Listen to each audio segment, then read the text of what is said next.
રાત્રિના સમયે કોઈ વાહન ચાલક નીકળે છે તો એને દેખાય નહીં એવી રીતે ડાયરેક્ટ બ્રિજ આવી જાય છે, જે બ્રિજ તૂટેલો છે, તોડી નાખવામાં આવ્યો છે નવો બ્રિજ બનાવવા માટે. ડાયવર્ઝનનું કોઈ જ નિયમનું પાલન ન કરવાના કારણે આજે રાત્રે હોસ્પિટલના કામથી મૂળી તાલુકાના દાધોળિયા ગામનો એક પરિવાર ધાંગધ્રા જવા નીકળે છે. અચાનક જ બ્રિજ તૂટેલો હોવાથી બ્રિજમાં એમની ગાડી ખાબકે છે, જેમાં 3 લોકોના મૃત્યુ થાય છે. એક છે જેજરિયા બબુબેન સનાભાઈ, બીજા જેજરિયા ભાનુબેન રમેશભાઈ છે, ત્રીજા જેજરિયા ચોથા ભાઈ બીજલભાઈ છે. આ 3 લોકોના ઘટના સ્થળે મૃત્યુ થાય છે.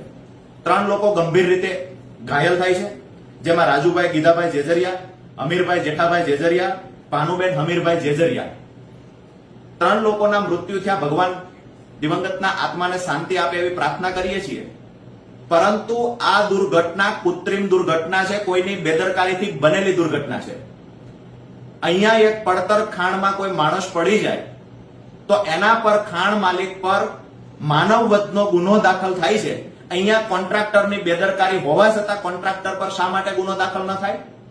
જે કોન્ટ્રાક્ટર જાણતો હતો કે અહીંયા ડાયવર્ઝનના નિયમોનું પાલન ન કરવાથી, રેડિયમ ન મૂકવાથી, રોડ બંધ ન કરવાથી દૂરથી વાહન ચાલકને દેખાય એવી રીતે રોડ બંધ કરવો જોઈતો, એવી રીતે જે કામ ચાલે છે એનાથી દૂર ડાયવર્ઝન આપવું જોઈતું.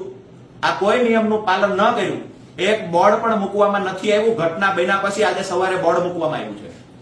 એટલે કે જે કોન્ટ્રાક્ટર છે એના પર માનવ વધનો ગુનો દાખલ થવો જોઈએ, આ અમારી માંગણી છે.